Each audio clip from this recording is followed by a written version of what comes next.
மூக்குத்தி அம்மன்.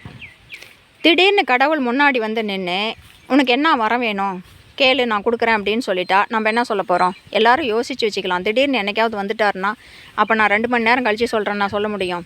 ஒருத்தர் ரொம்ப ரொம்ப நல்லவராக இருந்தார். அவர் உழைச்சி கஷ்டப்பட்டு அவங்க குடும்பத்துக்கு சாப்பாடு போட்டுட்டு இருந்தார். அதுவும் அரை வயிற்றுக்கு தான் சாப்பாடு போட முடிஞ்சது. அவருக்கு ஒரு அம்மா, ஒரு பொண்டாட்டி, ஒரு பையன், சின்ன பையன். அம்மாவுக்கு கண்ணு தெரியாது. பொண்டாட்டி ஏதோ வீட்டில் இருக்கிறவங்களுக்கு சாப்பாடு செஞ்சு போட்டுட்டு வீட்டு வேலையில் பார்த்துட்டு இருந்தாங்க. அவர் மட்டும் சம்பாரித்து அந்த குடும்பம் ஓடிட்டு இருந்தது. ரொம்ப ரொம்ப கஷ்ட ஜீவனமாக இருந்தது.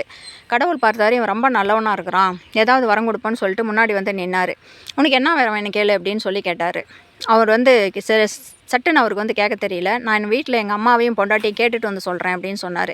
சரி கேட்டுட்டு நாளைக்கு எந்த நேரத்துக்கே இங்கே வா அப்படின்னு சொல்லிட்டு கடவுள் போயிட்டார்.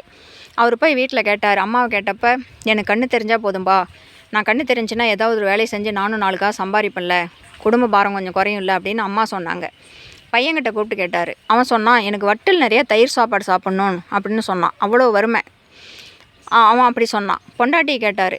என் பையன் வந்து தங்க வட்டலில் சாப்பிட்ணுன்னு எனக்கு ஆசையாக இருக்குதுங்க, அந்த அளவுக்கு எனக்கு வசதி வேணும்னு ஆசையாக இருக்குதுன்னு சொல்லி பொண்டாட்டி சொன்னாங்க.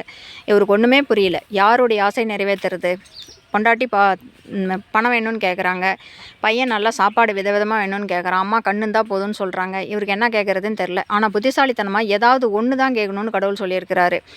இதை 3 எப்படி மிக்ஸ் பண்ணலான்னு உட்காந்து யோசித்தார். அப்புறம் கடவுள் அடுத்த நாள் வந்து அந்த சொன்ன இடத்துக்கு கடவுள் வந்தார். இவரும் போனார். கடவுள்கிட்ட கேட்டார், என் பையன் தங்க வட்டலில் தயிர் சோறு நல்லா பிசைஞ்சு சாப்பிட்றத எங்கள் அம்மா கண்ணார பார்க்கணுன்னு எனக்கு ஆசையாக இருக்குது அப்படின்னு சொல்லிட்டாரு.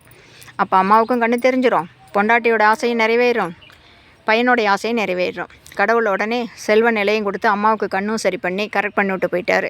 அதனால் புத்திசாலித்தனமாக இருக்கணும் அப்படிங்கிறது இந்த கதையிலிருந்து தெரியுது.